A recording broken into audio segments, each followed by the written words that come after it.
표해가 표류하다 바다 해자니까 바다에서 표류한 체험을 쓴 가사라. 읽어보겠습니다. 도연이 취한 후에, 그러니까 도연하다가 술에 취하다는 뜻이야. 도연이 취한 후에, 즉 술에 취한 후에 선판을 치며 즐겼는데, 즉 술 취하면서 선판을 두드리며 막 신나게 놀고 있었는데 기야. 선판은 배의 간판을 뜻해. 여기 요 부분을 뜻하는 건데, 요 부분. 그러니까 이 간판에 나와서 술 마시며 취하고 놀고 있었는데 서북과 서북 사이에, 즉 서쪽과 북쪽 사이에 일진광풍 한번 휘몰아치는 미친 것 같은 바람이 후련 갑자기 일어났다. 태산 같은 높은 물결이 하늘에 닿았구나. 설마 하늘까지 닿겠어? 그냥 높이 솟았다는 뜻인데 태산 같은 지급법 하늘에 닿을 정도다 과장법. 주중인 배 안 사람들은 황망한 당황을 해서 조소할, 즉 손을 쓸 길이 있을 소냐? 서리법 의문문. 손 쓸 방법도 없었다. 나는 새가 아니라서, 버드가 아니라서 이렇게 풍랑이 치고 배가 표류하기 직전 새라면 자유롭게 날아가서 안전한 곳으로 피할 수도 있을 텐데 새가 아니니 어떻게 살기를 바라리요? 역시 서리법입니다. 즉 풍랑을 만나 이제 배가 부서지고 죽는구나 이렇게 생각했다. 밤은 점점 깊어가고 시간이 더가 풍랑은 더욱 심했다. 만경창파, 즉 넓은 바다에 일엽선 한 개의 나뭇잎 같은 배가 끝없이 떠다니게 되었다. 떠가게 되었다. 이렇게 풍랑을 만나 배가 좀 망가지고 부서진 채로 바다를 이렇게 저렇게 떠다니는 걸 표류하다 이런 단어를 써요. 그래서 이 작품의 제목이 바다를 표류하는 표해가가 된 거야. 그 다음에 슬프다. 무슨 죄로 화지가 없는 이별인가? 이 말은 내가 이렇게 배를 타고 가다가 갑자기 풍랑에 표류를 할 줄은 몰랐다. 이렇게 표류하다가 결국 죽게 되지 않겠어? 왜냐면 풍랑 때문에 배가 고장났기 때문에 이 배로 안전한 육지에 갈 수가 없어. 또는 자기가 떠나왔던 원래 자기의 그 정착했던 곳에 갈 수가 없게 되는 경우도 있어. 그래서 하직 인사, 작별 인사도 없이 내가 죽는구나. 가족과 이별하는구나. 그 다음 일생일사는 자고로 예사지만 일생 한 번 태어나면 일사 한 번 죽는 것은 자고로 옛부터 예사 흔한 일이지만 어복 속에 영장하면 이안이 원동한가? 역시 서리법이고요. 어복, 물고기 배 속에서 영원히 장례를 지내게 되는 것은 원통하다. 자, 다음 부모 처자식 우는 것을 생각하면 목이 맹가. 내가 이렇게 바다를 표류하다가 죽게 되면 나의 죽음을 슬퍼하는 부모님, 처자식이 울 텐데 그걸 생각하면 너나 가슴이 아프다. 죽는 것은 자분이지만, 즉 죽는 건 내 분수지만, 즉 내가 오래 살지 못하고 이렇게 표류하다가 죽는 것도 내 운명이겠지만 기가 무슨 일인가? 기, 배고픔, 기자, 갈, 목마를 갈자. 이렇게 표현을 하다 보니 배고프고 목이 마르다. 얘들아, 여기 두 가지 문제점. 일단은 기, 배고픔, 두 번째는 갈, 목마름. 각각 배고픔과 목마름이 뒤에서 해소가 되죠. 자, 어떤 방법으로 해소되느냐? 붉은 진한 숫자 1, 진한 숫자 2의 방법으로 해소가 됩니다. 읽어볼게. 명천이 감동하여. 명천은 맑은 하늘이라는 뜻인데 여기서는 하느님, 천지신 하느님이 감동하셔서 대구 큰 비를 내리신다. 그럼 이 빗물 먹으면 되잖아. 어쨌든. 그래서 돛대를 안고, 즉 돛대 위로 올라가서 돛대를 이렇게 안듯이 이렇게 붙잡고 돛대 위까지 올라가서 내리는 비를 먹으려고 입을 벌리고 낙수를 먹었다. 그런데 이제 목마른 거, 갈증은 진정이 됐으나 입에서 성애가 낄 정도다. 성애가 생길 정도다. 그러니까 얼음이 얼 정도다니까 빗물이 매우 차가웠다. 밝으면 낮인가 보다. 어두우면 밤인가 보다. 이렇게 생각하고 지낸 지가 5, 6일 정도 지났다. 그래서 우리가 바다에서 표류한 지 5, 6일이 지난 후에 원원이 바라보니 멀리 바라보니 동남과 동쪽 남쪽 사이에 상대도라는 섬이 은은히 솟아있는 게 보였다. 표류하다가 어떤 섬을 본 거야. 근데 이 상대도라는 섬은 있잖아. 우리가 떠나왔던 우리의 가정이 있고 직장이 있는 우리의 원래 삶의 공간이 아니야. 그러니까 여기 갔다고 해서 안심, 안정될 수는 없다. 결국은 우리 집으로 돌아가야 되거든. 그래서 여기가 혹시 일본 땅인가? 라고 진짜 생각만 하고 선구를 보습했다. 즉 풍랑을 맞다 부서졌던 배의 여러 가지 기구들을 수리했다. 근데 무슨 일로 바람 형체가 또다시 변했는지 모르겠어. 그래서 그 섬을, 즉 3대 불안섬을 벗어나니 다시 못 볼 것 같다. 그러니까 바람의 형체가 바뀌어서 3대에서 잠시 부서진 데를 수리하고 또다시 표류하게 되었다. 대양의 표탁이 표류하는 것과 똑같은 대양 넓은 바다에 표류를 하니 물결에 부침하게 되었다. 즉 넓은 바다를 이렇게 떠다니다 보니 물결이 어떻게 이렇게 휙 세게 치면 떠올랐다가 물결이 이렇게 쑥 가라앉으면 가라앉았다가를 반복하게 되었다. 하루를 부르짖어 그래 죽는 것밖에 없겠구나라고 죽기만 바라고 있었는데 갑자기 선판을 치는 소리가 들려. 선판, 갑판 여기 이 부분 물론 이거는 현대의 아주 거대한 배이지만 어쨌든 배의 이 부분에 누가 뚝뚝뚝 치는 소리가 들리는 거야. 이게 무슨 소리지? 선판을 치는 소리 무슨 소리지? 라고 봤어요. 자 혹시 물결이 들어오는 거다? 라고 의심하여 황급히 나가보니 자, 이 잔은 약 30.3cm야. 30cm가 넘는 검은 물고기가 배 안에 뛰어드는구나. 그럼 아까 기갈 때문에 힘들었었는데 갈증은 배고 큰 비를 하느님께서 내려주셔서 해소가 됐어. 그런데 이제 배고픔은 갑자기 검은 물고기가 뚝 여기 떨어진 거야. 그래서 해소를 했다. 생으로 익히지 못하고 토막으로 잘라 8명이 나누고 그럼 이제 표류할 때 혼자서 표류한 건 아닌가 봐. 그나마 다행이지. 경각이 끄는 목숨 역시 명제경각이라는 한자성어와 관련된 말로서 곧 죽을 지경, 위태로운 지경 그걸 간신히 보존하게 되었다. 그러니까 기갈 때문에 죽을 뻔했는데 간신히 목숨을 보존하게 되었다.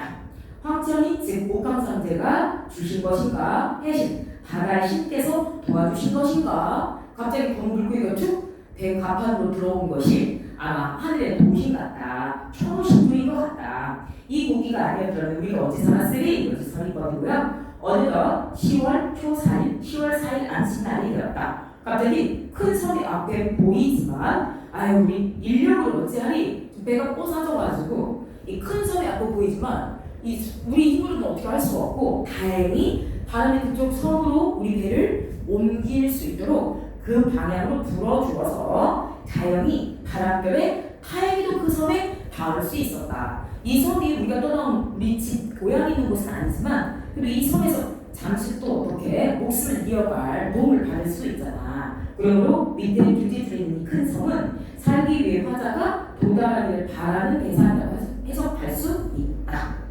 자, 그 다음에 나에 있는 작품은 수필이야. 이거 여행이라는 김기림의 수필인데 참고로 김기림은 일제강점기 시인이자 수필가였어. 여기서 일제강점기라는 것은 일제의 억압과 탄압을 강조하려고 하는 게 아니라 이 수필에는 일제시대가 반영되지 않았거든. 그래서 그게 중요한 게 아니라 일제시대라고 한다면 1920, 30년대를 말하는데 이 사람은 주로 활동했던 20, 30년대는 아직 그 외국에 나가는 사람들도 극히 드물었고 외국에 낯선 문물 그렇기 때문에 외래어 이런 것들도 흔히 사용하지 않던 시기였다. 그런데 이 김기림이라는 시인이자 수필가는 선진 문물, 서양 문물을 일찍 받아들인 지식인이었어. 그래서 여기 보면 굉장히 이제 일제강점기임에도 불구하고 외래어들이 많이 쓰이고요. 그리고 일제강점기라는 아무래도 시대 상황과는 전혀 무관하게 바다 여행을 하고 싶은 소망이 드러난 수필이라는 걸 알 수가 있어요. 그러니까 참고로 이 수필은 있잖아. 글쓰기의 개성을 담아서 자유롭게 쓴 글이야. 그러니까 이 수필을 읽다 보면 이걸 이렇게도 생각하네. 이 사람 참 독특한 개성적인 시각을 가진 사람이다 라는 생각을 하게 되거든. 근데 그 개성이 좀 지나치면 미치는 것 같기도 하고 그런 거죠. 자, 그럼 선생님 이거 하나 얘기해 주고 싶어. 우리가 수필을 읽으면 수필이 그렇게 어려운 글은 아닌데 크게 이 수필을 세 가지 종류로 구분하거든. 첫 번째가 교훈적 수필이야. 가장 많은 비중을 차지하고 있는 수필인데 어떤 자신의 체험을 전달함으로써 교훈을 전달하기 위해 쓴 수필이라는 거지. 예를 들면 내가 비가 내려서 우리 집 행랑채가 못 쓰게 망가진 적이 있었다. 미루다가 집수리를 나중에 했더니 수리 비용도 엄청나게 들었고 그다음 완전하게 원상 복구가 안 됐다. 난 이걸 통해 깨달았다. 잘못이 있으면 미루지 말고 바로 고쳐야 되는구나. 이런 식의 수박한 체험을 통해 개성적인 깨달음을 얻은 그런 수필을 교훈적 수필이라고 하는 거고 가장 많은 비중을 차지해요. 그다음 두 번째가 바로 이 글 바다에 해당하는 건데 서정적 수필이라고 하는 거야. 서정은 원래 시거든. 그러니까 수필이긴 수필이지만 마치 시 같은 느낌? 즉 정서 표현에 초점을 맞춘 수필. 그리고 특별한 사건이 일관되게 전개된 건 아니고 어떤 특정 대상 또는 특정 소재와 관련된 화제의 느낌, 정서를 자유분방하게 열거한 그런 수필이 있다. 읽다 보면 도대체 왜 쓰는 거야? 짧게 쓰지 왜 비슷한 말을 계속 하는 거야? 이런 좀 느낌이 드는데 선생님처럼 이렇게 무식하게 생각하지 말고 이 사람이 한 가지 대상에 대해서 다양하게 반응을 보인 그 정서에 공감해보려고 노력을 해봐. 그 다음에 아주 드문 비중으로 극적 수필이 있는데 이건 마치 큰 땅 비친 대화가 매우 두드러지기 때문에 연극을 보는 듯한 느낌이 든다고 해서 극적 수필이라고 해요. 그래서 큰 따옴표, 인물 간의 대화가 압도적으로 많이 써진 수필이라고 생각하면 되겠습니다. 자, 읽어보겠습니다. 자, 첫 번째 단락에 산도 좋고 바다도 좋다. 하지만 나한테 딱 하나만 골라 한다면 난 바다를 택하겠다. 자, 첫 번째 단락 마지막 별표 친구만 볼게. 왜 바다를 택하냐? 바다의 그 방탕한, 그 자유분방한 동요, 그 움직임, 바다의 그 큰 물결을 뜻하겠죠? 그걸 어떤 것과도 비교할 수가 없기 때문이지. 그래서 나는 바다도 좋고 산도 좋지만 바다가 더 좋다. 바다의 방탕한 동요만 하랴 역시 서리법입니다. 바다의 방탕한 그 파도의 움직임만 하겠는가? 바다의 방탕한 동요가 가장 좋다. 서리법입니다. 자, 그럼 두 번째 단어를 봐볼게. 나는 있잖아 바다 여행을 하고 싶어. 특히 바닷속에서 행복하게 삶을 살 행복스러울 어족의 여행을 머릿속에 상상해보는 거야. 자, 그래서 표해가의 바다는 화자가 직접 체험한 공간이고 여기 있는 김기림의 수필 바다는 상상의 공간이다. 상상의 공간. 바닷속의 물고기는 어족들은 어떻게 헤엄을 치면서 어떤 삶을 살까 상상을 해본다는 거야. 오늘은 아마 진주로 만든 마을, 내일은 해초류로 만들어진 숲을 흘러가는 그 사치스러운 어족들, 물고기들. 그럼 물고기들은 바닷속에 헤엄치는데 옆에 지나가다 보면 진주가 흔하게 나와. 옆에 지나가다 보면 예쁜 해초들도 많아. 야, 물고기, 어족들이야말로 진주로 만든 집, 그 다음 해초로 이루어진 숲을 배경으로 하여 사는 아주 호화롭고 사치스러운 그런 종족이구나 라는 뜻이고, 이건 그냥 바닷속에 헤엄치는 물고기들에 대해 사치스러운 어종이다라고 부러워하면서 우리 보통 사람들은 생각을 안 할 수도 있는 개성적인 생각이 나타나 있는 부분이다 이렇게 하면 돼요. 자, 그들에게는 일기예보도 트렁크도 차표도 여행권도 필요하지 않다. 그렇지. 사람이 이렇게 바다를 여행하려면 일기예보도 좀 참고해야 되고 트렁크, 차표, 여행권도 필요한데 부럽다. 어죽집 물고기들 이런 것도 없이 바다를 너무나 자유롭게 여행할 수 있으니 부럽다. 물론 여행하다 보면 그물에 잡혀서 어부들한테 포획돼서 어항에 전시되어 있거나 호텔 식탁에 진열될 때도 있지만 결국 그렇게 잡힌다고 하여 그들의 실수는 아니고 차라리 카인의 자손의 악덕 때문에 잡힌 거라고 해야 한다 이 뜻이야. 이것도 역시 개성적 발상인데 물고기가 어부들에게 포획당하는 건 그 물고기들이 카인의 후손이기 때문이다 이 뜻입니다. 카인은 성경에 나오는 사람인데 인류 최초의 살인자야. 동생 아벨을 죽인 사람이라고 해요. 그럼 이제 카인과 물고기가 무슨 상관이냐 그렇게 얘기하지 말고 그냥 작가의 개성적 발상. 아마 카인의 후손이기 때문에 자신의 조상 카인이 지은 그 죄의 업보, 그 죄의 대가를 자손이 물고기들이 치르느라 이 불행하게도 잡혔구나. 그 다음 나는 그들이 해저에 국경을 만들었다는 정별로 프랑코 정권을 승인했다는 방송도 들은 일이 없다. 그럼 뭐야? 이 바닷속 물고기들은 국경을 만들어서 이렇게 영토 전쟁을 하거나 어떤 정권을 인정하고 또는 부정하는 등등의 그런 갈등, 세속적인 권력 다툼 이런 일들을 하지 않고 산다 이 뜻입니다. 자, 그렇다면 이것은 화자는 우리 현실 세속의 삶과는 거리가 먼 물고기들의 삶을 부러워한다라고 보면 됩니다. 그 다음, 그렇다. 나는 동그란 이 선창, 배에 뚫린 그 창, 윈도우를 통해 흘수선으로 모여드는 어린 고기들의 청초함과 활발한 그 모습을 끝없이 사랑한다가 아니고 사랑하리라. 내가 만약에 바다 여행을 간다면 그런 물고기들을 선창을 통해 이렇게 구경하면서 너무너무너무 행복할 것 같다라고 상상하는 거야. 남쪽바닷가 생각하지 못했던 써니룸에서 씻는 수박밭은 너무 프레시할 것 같다. 자기가 바다 여행을 하면서 수박을 씹을 때 너무 기분이 좋을 것 같다를 상상합니다. 만약 제비같이 제잘거리를 좋아하는 어떤 이구, 다른 나라 소녀를 여행 중 만난다면 나는 서툴지만 두려워하지 않고 외국말을 담담하게 대화를 시도해보겠다. 그래서 소녀, 해외여행을 얼마큼 해봤어요? 물어봤을 때 소녀가 3개국 해봤어요 라고 한다면 내가 더 많이 여행했네? 라고 으쓱 자부심을 느끼겠다.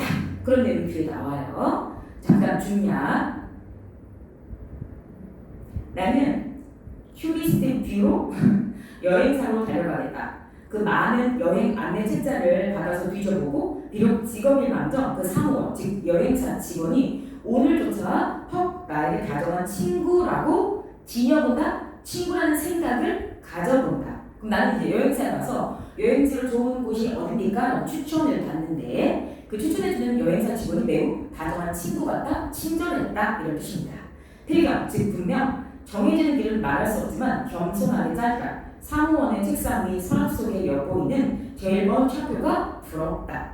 그러면 이 사무원, 여행사 직원의 서랍 안에는 티켓이 있을 텐데 오늘날처럼 이제 자동으로 이인수에 발급되는 게 아니라 옛날에는 미리 정해진 몇 개의 티켓이 서랍이나 금과 같은 데 들어있어서 그 사무원의 서랍 속에 있는 차표 중에 제일 먼 곳까지 가는 차표가 가장 부럽대. 이 말은 무슨 뜻이야? 나는 여행을 한다면 멀리 갈 수 있는 최대한 먼 곳까지 여행하고 싶다 이런 뜻입니다. 자, 그 다음에 안에서 붙은 1등 선실 그림을 하염없이 내가 이렇게 뒤적거린다는 말은 그래 이왕이면 배를 타면 1등 선실에 묵고 싶다, 이용하고 싶다. 자, 그러나 나는 오늘 그 보스톤백은 이제 여행자들이 짐을 많이 넣게 적절한 그 백을 보스톤백이라고 하죠. 나는 오늘 보스톤백과 단장, 지팡이 이거 사고야 가겠다. 꼭 여행하고 싶다. 여행하겠다. 내일은 그 속에 그 보스톤백에 두어벌 내복 잠옷 세수기구 그리고 악의꽃이라는 책 그 다음 블란서만 즉 프랑스 사전을 넣고 가겠다. 동서고금의 모든 시 속에 오직 한 권을 고른다면 나는 이 책을 집을 것이다. 그리고 짧은 바지에 노타리 한 손에 보스톤백을 들고 다른 한 손에는 단장, 지팡이를 내두르면서 차표가 끝나는 데까지 갈 것이다. 즉 갈 수 있는 먼 곳까지 여행을 하고 싶다. 그 다음 모든 걱정, 번뇌, 의무는 잠시 미정부들과 함께 먼지낀 방안, 우리 집 방안에 묵혀두고 즉 아직 해결하지 못한 일들은 잠시 멈추고 될 수 있으면 모든 괴로운 과거마저 잊어버리고 떠나고 싶다. 그러니까 아직 내가 속한 현실에서 해결하지 못한 일이 있지만 잠시 멈추고 여행 가고 싶다. 그 다음 나는 추구한다. 할 수만 있다면 그 좁은 심장, 그 다음 사상, 파생, 인연 이런 거 잠깐이라도 좋으니 바닷가에 풀어버리면 즉 바닷가에 그냥 던져버리면 어떻겠느냐고. 그러면 시적으로 하잖아. 작가는 심장, 특히 비좁은이니까 배좁은은 비좁은하고 똑같아. 아주 쪼잔한 아주 밴데이 속같이 작은 그 심장, 사상, 파생, 그 인연 이런 것들은 다 바다에 버려라. 그러면 거기서 선생님이 X친 이유들은 X친 단어는 작가는 이런 것들을 부정적으로 본다는 의미로 X를 친 거예요. 자, 여행 그것밖에 남은 건 없다. 내가 뽑을 행복의 최후의 제비뽑기다. 우리 제비뽑기는 그 제비 날아다니는 새, 그 스왈로우 그 제비가 아니라 예를 들면 5명이 모였는데 집안 일을 5가지 해야 돼요. 쓰레기 버리기, 청소하기, 빨래하기, 뭐 설거지하기, 뭐 이불 털기. 그럼 누가 뭘 할지 이제 제비를 뽑는다는 거야. 그러면 그 중에 가장 좋은 거를 뽑은 사람이 가장 행복하겠지? 그럼 나는 나에게 있어서 여행은 가장 좋은 제비 뽑기 결과로 선택된 사건이다. 이런 뜻입니다. 자, 그것마저 흰거우면 나는 슈리얼리스트리 그 말 만성만 선생님 슈리얼리스트의 그 말썽 만든 설문을 다시 한번 정말로 생각해 볼 것이다. 집, 고향, 나라 세 개가 비좁으면 다음엔 어디로 갈까? 이걸 떠올려 보겠대. 그리고 집, 고향, 나라 세 개가 비좁을 만큼 구석구석 어디든 다 다녀보고 싶다라는 뜻입니다. 그럼 마지막으로 문제 정답을 확인하고 마무리할게. 사실 이 표해가와 이 바닥의 공통점 서리법을 썼었죠. 그래서 2번이고요. 그 다음 기억, 성, 그 다음 니은 뭐였지?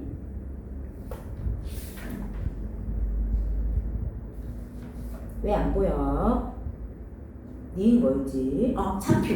그렇지. 차표는 여행을 가는 게 하는 거니까 기억에 있는 그 큰 성, 니은의 차표는 글쓴이가 소망하는, 바라는 대상이다. 2번입니다. 44번에 D가 들렸는데 D, 아직 해결하지 못한 일을 여행지에서 마무리한다는 게 아니라 아직 해결하지 못한 일이 있다 하더라도 잠시 멈춰두고 여행 떠나고 싶다는 뜻이었습니다. 자, 그럼 45번에 3번이 들렸는데 이제 가는 맞아. 근데 둘째 줄 나에 대한 설명이 틀려요. 나에서 사치한 어종들, 그렇지. 진주의 촌락, 해초의 상림이라고 했던 진주로 만든 마을, 해초로 만든 숲을 지나다니는 그 사치스러운 어종들이 해저의 국경을 만들었다는 말을 못 들었다고 했어. 그리고 해저의 국경을 만들었다는 것을 통해 라는 말이 틀려요.